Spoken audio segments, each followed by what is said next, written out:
Bonjour et bienvenue à toi dans cette nouvelle vidéo. C'est un plaisir de te retrouver aujourd'hui et comme tu le sais à travers les différentes vidéos que je produis, je suis persuadé qu'il y a en toi un Zinedine Zidane dans l'un des domaines de ta vie qui te passionne pour que tu puisses justement exceller.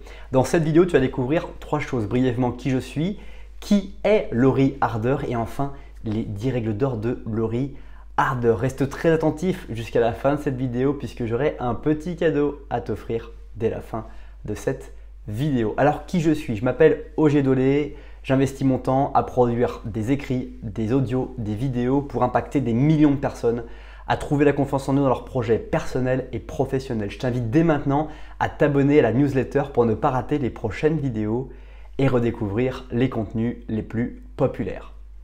Alors qui est Laurie Harder? Probablement tu ne l'as jamais entendu cette personne, c'est une entrepreneuse, fitness girl, on peut dire aussi personal trainer. Aux États-Unis, c'est une personne qui apprécie le fitness et qui a développé beaucoup de méthodologies et qui est devenue millionnaire par justement cette capacité à travailler pour sculpter son corps et aussi accompagner les personnes à améliorer leur hygiène de vie, leur santé physique et corporelle à travers des entraînements, de la nutrition et aussi du coaching personnel. Elle a créé une entreprise qui naturellement a développé des millions et des millions de coaching à travers les États-Unis et tout le peuple anglophone. Et c'est une personne qui vraiment est très connue actuellement aux États-Unis et qui inspire de nombreuses femmes. Donc je ne pouvais pas passer à côté et m'intéresser à cette personne pour découvrir finalement qu'est-ce qu'elle pouvait nous apporter à travers ces différentes règles d'or. On va maintenant passer à ces 10 règles d'or, mais juste avant cela, je t'invite à apprécier la vidéo ou à la partager dès maintenant afin de permettre à d'autres personnes de découvrir à leur tour cette vidéo. La première règle d'or de Laurie Harder, c'est de trouver l'accomplissement. Trouver son accomplissement, qu'est-ce que je veux accomplir? Qu'est-ce que je souhaite accomplir dans ma vie, que ce soit dans 10 jours, dans 10 mois, dans 10 ans, éventuellement dans 100 ans en fonction de ton âge. Qu'est-ce que j'ai envie d'accomplir à ces niveaux de jalons-là? Qu'est-ce que j'ai envie d'avoir vécu, d'avoir réussi, d'avoir fait dans ma vie pour justement me sentir accompli, de sentir que j'ai accompli quelque chose qui est important dans cette phase de vie dans laquelle je me trouvais. Et c'est pour elle le premier biais de Laurie Harder dans l'ensemble de ses coachings qui va lui permettre de stimuler ses élèves, de trouver justement qu'est-ce qu'ils veulent accomplir réellement, parce que très souvent les gens qui suivent également le développement personnel ne font que consommer du contenu mais ne se posent pas la question par prendre le temps de se mettre dans une chambre, de lire, d'écrire ce qu'ils veulent accomplir dans leur vie. Par exemple, je t'invite à faire un exercice qui est absolument extraordinaire, que j'essaie de faire une fois par an depuis quasiment les années 2010, c'est de noter 100 choses que tu veux faire dans ta vie. Et de noter ça, de prendre une heure s'il le faut et de noter 100 choses que tu veux faire. Et tu vas voir que c'est pas si simple que ça. Les 10-20 premières sont très simples à faire, mais au-delà des 20 premières, on se rend compte que finalement on pourrait faire sa vie avec 20 choses.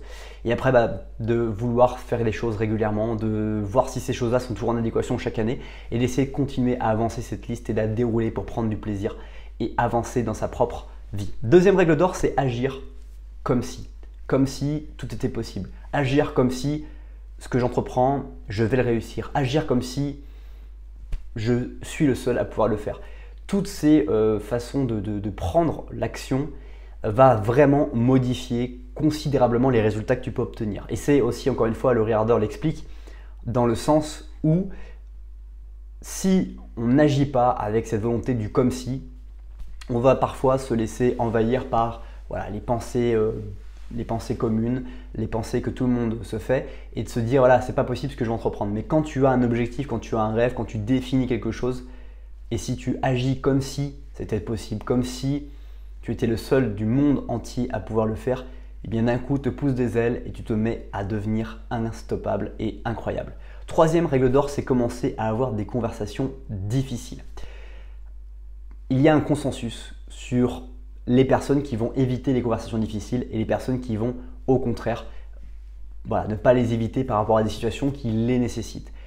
Avoir des conversations difficiles avec déjà les plus dures des conversations qu'il faut avoir, c'est avec soi-même. Aujourd'hui, est-ce que dans le corps dans lequel je suis, c'est Laurie Harder qui présente cet exemple-là, est-ce que dans le corps dans lequel je suis, je me sens séduisant? ou séduisante? Est-ce que ce corps-là est adapté voilà, à ce que je me fais l'image de moi dans le futur, dans les 10 mois, dans les 10 jours, dans les 10 ans à venir? Est-ce que c'est le moi que je veux démontrer, que je veux montrer aux personnes qui m'entourent, qui vont m'entourer par les relations que je continue à entretenir et que je développe actuellement?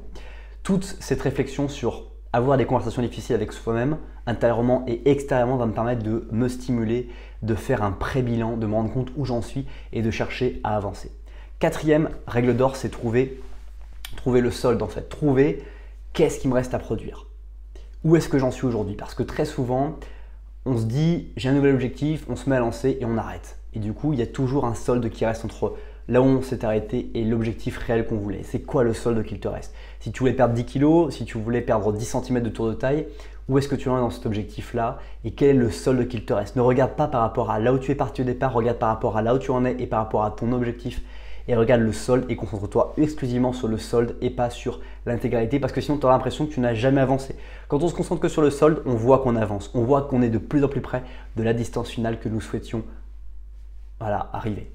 Cinquième règle d'or, c'est votre énergie. Votre énergie, c'est l'essence de votre véhicule qui est le véhicule humain, le corps humain.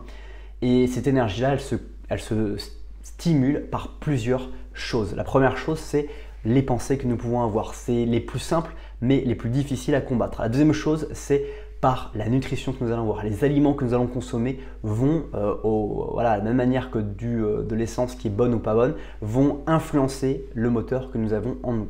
Troisième élément, c'est le sport. Le sport va en fait user d'énergie à l'instant T pour te faire compenser et y avoir plus d'énergie plus tard dans ton développement. Et ça, c'est absolument extraordinaire. Ça veut dire que si aujourd'hui, il me reste de l'énergie, je fais du sport, je vais baisser mon énergie et je vais vraiment tout puiser dans mes réserves, mais demain, mon corps va faire en sorte d'avoir plus d'énergie que j'avais la veille parce qu'il sait que maintenant, il peut avoir ça et qu'il veut avoir un solde d'énergie toujours disponible pour d'autres activités. Donc, mon objectif, ça va être d'augmenter ce solde pour que j'ai une énergie absolument extraordinaire et le sport est l'un des facteurs vraiment aggravants, entre guillemets, pour améliorer cette énergie. Sixième règle d'or, c'est suivez où la vie est. Il y a deux réflexions à avoir. C'est première réflexion, aller dans les lieux où personne ne va. Parce que ça veut dire que vous sortez d'un flux de pensée, d'un consensus avec les autres et c'est absolument quelque chose d'intéressant pour se découvrir. Deuxième point, c'est justement là où il y a de la vie. C'est pas forcément là où il ne faut pas aller. Il faut parfois aller dans les endroits où il y a beaucoup de vie pour justement trouver, comprendre comment les choses fonctionnent. Septième règle d'or, embrasser la vulnérabilité. Nous sommes dans un système aujourd'hui où les personnes ne se montrent pas vulnérables, ne disent pas qu'elles auraient pu faire mieux, qu'elles ont commis une erreur, qu'elles ont fait une bêtise. Et toutes ces choses-là font qu'elles-mêmes n'ont pas de conversation difficile avec elles-mêmes. Parce que quand je m'autorise à me dire que j'ai fait une erreur, que je n'ai pas su faire ça correctement, que j'aurais dû poser cette question à cette personne, que j'aurais dû faire ça, quand je parle en jeu, j'ai une conversation difficile avec moi-même de reconnaître que je n'ai pas été bon et que du coup j'ai un palier à améliorer et que j'ai mieux à faire pour la prochaine fois. Et donc en m'autorisant à ne pas reconnaître ma performance du jour, je m'autorise à pouvoir progresser alors que si je ne m'autorise pas à être vulnérable devant les autres, si je ne prends pas la responsabilité, je laisse la responsabilité à d'autres personnes, voire à personne éventuellement parce que je vais dire on n'a pas été bon, mais le on n'est pas défini du tout, donc personne ne prend la responsabilité de chercher à s'améliorer.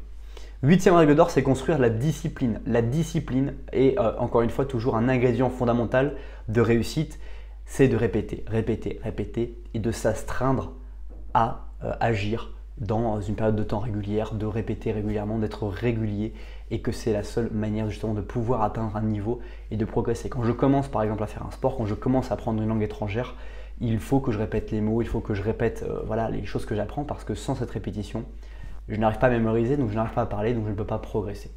Neuvième règle d'or, c'est débarrassez-vous du dialogue négatif que l'on peut avoir, de ce mindset, de cet échange qu'on peut avoir quotidiennement avec nous-mêmes négativement en disant tu n'es pas bon, tu ne peux pas faire ça, tu n'es pas capable, etc. Il faut le limiter, il faut changer justement cette transformation psychologique de dialogue, tout dialogue personnel en positif, mais ça c'est quelque chose que tu dois certainement très bien connaître, donc je ne vais pas rester plus longtemps sur ce point-là. Enfin, dixième et dernière règle d'or, c'est transformer les luttes en force.